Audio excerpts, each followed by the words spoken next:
Hey guys, Tiasa here with freebalanceClasses.com. So we're working on floor work, and I showed you in a previous video how to get down to the floor. Okay, so whatever you're doing, you're dancing around, and then you decided that this is where you're going to go down to start your floor work. So once you're in a kneeling position, with both knees down like this, what kind of things can you do from here? Well, there's different things you can really do. You're going to be limited, obviously, but there's different things you can do. You can just kind of really keep it to snake arms for a while.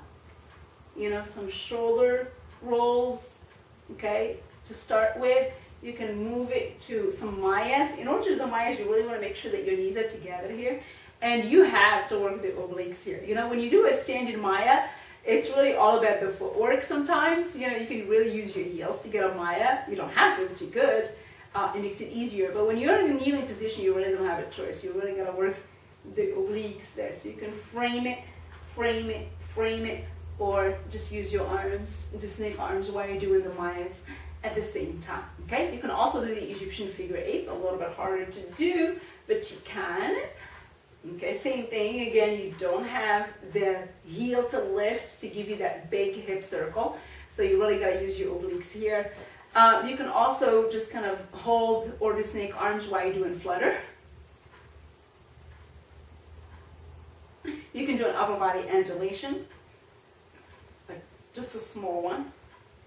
You know, of course you can do the snake, big snake move that I showed you before how to do. You can do, you know, all those like big floor movements, but I want to show you how to do like basic isolations here that you normally do. You know, you can do hip circles, okay, other side, so this will be like a small hip circle. You can also do the big hip circle where you drop your hip down, or your butt down to your heel, so like push all the way to the side, go down, where you're like, you're going all the way down with your butt on the floor, and then come all the way up, and then you can switch to the other side, like that.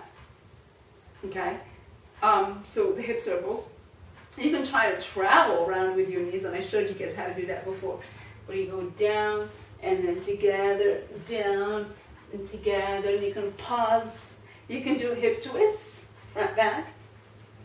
Okay, you can do side walking hip circles. You know, I just showed you how to do the hip circles. You can do those traveling sideways. You know, it's not the easiest or the smoothest movement in the world, but it's possible. So you can be creative, really. Anything you can do standing up, try it on your knees. It's not all going to be easy. Some of it's going to be really hard. Some of it's going to hurt. So decide what works best for you and build it, you know, and make it part of the routine that you build to do your floor work. Okay, so those are just some ideas thrown at you guys. Check out the other videos on floor work on freebalanceClasses.com. See you there. Bye.